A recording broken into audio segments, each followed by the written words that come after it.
Ready అయిపోయింది. ఇప్పుడు మనం దీన్ని బయటికి తీసేసుకుందాం. అండి, వెల్కమ్ టు మై ఛానల్ నీతో చెప్పన. ఈరోజు నేను మీ అందరితో ఫాండెంట్ ఎలా చేయాలో చూపిస్తున్నాను. సో ముందుగా దీనికి కావాల్సిన పదార్థాలు ఓన్లీ షుగర్ అండి, ఏమి ఉండదు దానికి మించి. సో ఈ ఫాండెంట్ మనం జనరల్గా అగర్ జెలాటిన్ అవి వాడి చేస్తూ ఉంటారు. బట్ ఇది ఓన్లీ షుగర్తో న్యాచురల్గా చేద్దామని ఇలా ట్రై చేస్తున్నాము. సో ఈ బిగ్ స్పూన్ ఉంది కదండి, దీంతో ఒక 2 full tablespoons ఆఫ్ షుగర్ తీసుకుని ఫస్ట్ దీన్ని గ్రైండ్ చేసుకోవాలి. షుగర్ సిరప్ కోసమేమో మనము ఈ టేబుల్ స్పూన్తో ఒక 3 tablespoons షుగర్ వేసి 3 to 4 అండి, 4 కూడా వేసుకోవచ్చు, మన కేక్ సైజ్ బట్టి ఎంత కావాలంటే అంత. సో ఇది షుగర్ వేసుకుని దీనికి వాటర్ యాడ్ చేయాలి.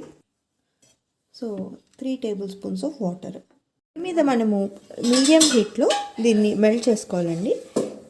జస్ట్ ఇలా కలుపుతుంటే షుగర్ కదండి, ఫాస్ట్గానే మెల్ట్ అయిపోతుంది.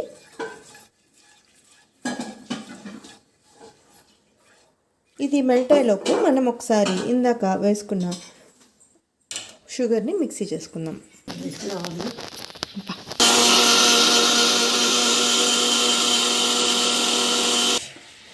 సో షుగర్ ఊరికే ఫాస్ట్గానే అయిపోతుందండి, చూడండి అప్పుడే బబుల్స్ వచ్చేసింది.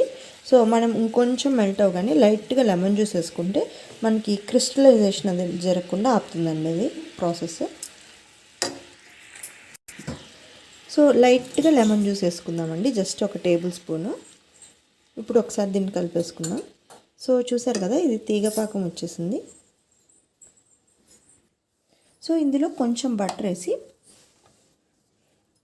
ఇది కూడా మెల్ట్ అయ్యాక ఒకసారి తిప్పేసుకుందాం. సో చూసారా అండి, బటర్లా మెల్ట్ అయిపోతుంది. ఇప్పుడు దీన్ని స్టవ్ ఆఫ్ చేసేసుకుందాం.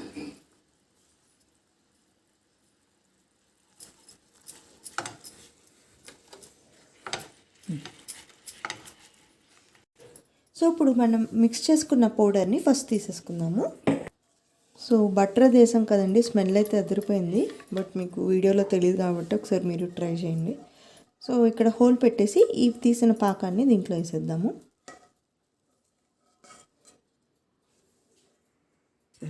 సో ఇప్పుడు ఇది వేడిగా ఉంటుందండి, సో జాగ్రత్తగా కలుపుకోవాలి. ఇది బాగా ఇలా ఒత్తుకుని కలుపుకోవాలండి, అప్పుడే మనకి ఫాండెంట్ అనేది మనకు కావాల్సినట్టు అప్పడంలా చేసుకున్నా బాగుంటుంది.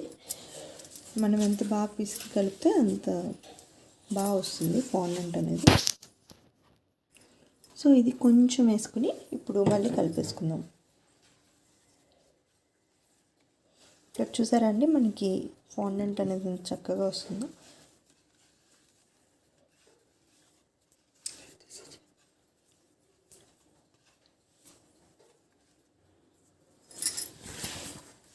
సో ఇప్పుడు ఫాండెంట్ రెడీ అయిపోయిందండి, చూసారా ఇలా చక్కగా కన్సిస్టెన్సీలో వచ్చేసింది.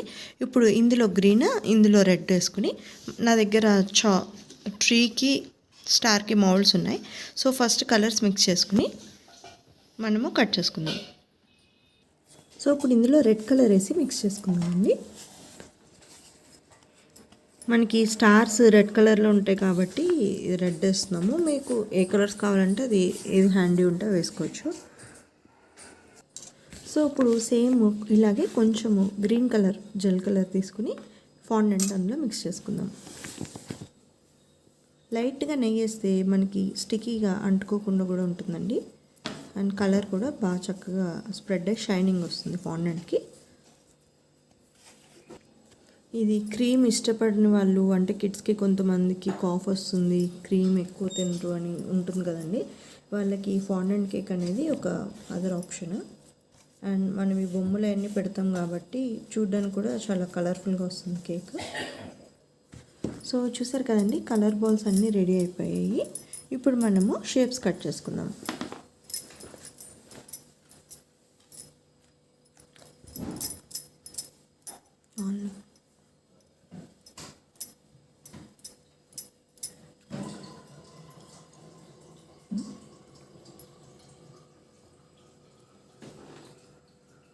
చూసారు కదండి, ఈ మౌల్డ్స్ పెట్టేసి స్టార్గా కట్ చేయొచ్చు. బట్ మీ దగ్గర మౌల్డ్స్ లేకపోతే స్టార్ షేప్ ఈజీగానే కట్ చేయొచ్చు అండి, హ్యాండ్తో కూడా. అలా ట్రై చేయండి. సో ఇప్పుడు స్టార్స్ రెడీ అయిపోయాయి. సో ఇప్పుడు చిన్ని స్టార్స్ మీ దగ్గర మౌల్డ్ లేకపోతే ఎలా చేయాలో చూపిస్తున్నానండి. ఫస్ట్ ఇలా చిన్ని అప్పడంలా చేసుకోండి. తర్వాత అన్ని సైడ్స్ ఇలా లైట్గా ఎంపోజింగ్ తెచ్చుకోండి.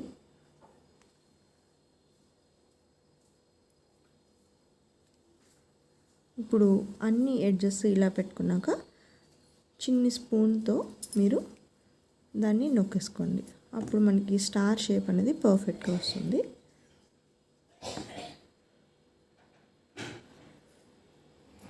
ఇది మన క్రియేటివ్ ఛాలెంజ్ అండి, మీకు ఏ షేప్స్ కావాలంటే చేసుకోవచ్చు.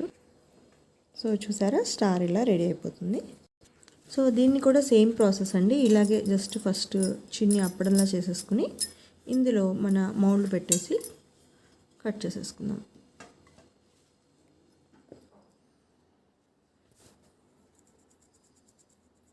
చూసారా, కలర్ఫుల్గా ఎంత బాగుందో ట్రీ. సో చూసారా అండి, ట్రీ తీసేద్దాం. ఇప్పుడు కటింగ్ అయిపోయింది.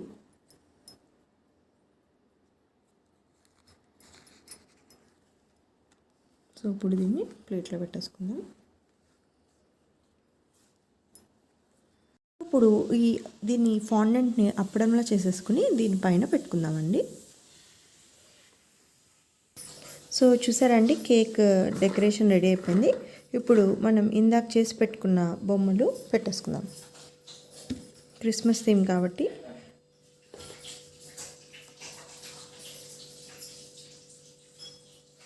ఈ స్నోమ్యాన్ కూడా చేసామండి, క్యూట్గా ఉంది. చూసారు కదండి, ఎమ్మి కేక్ రెడీ, ఫాండెంట్ కేక్.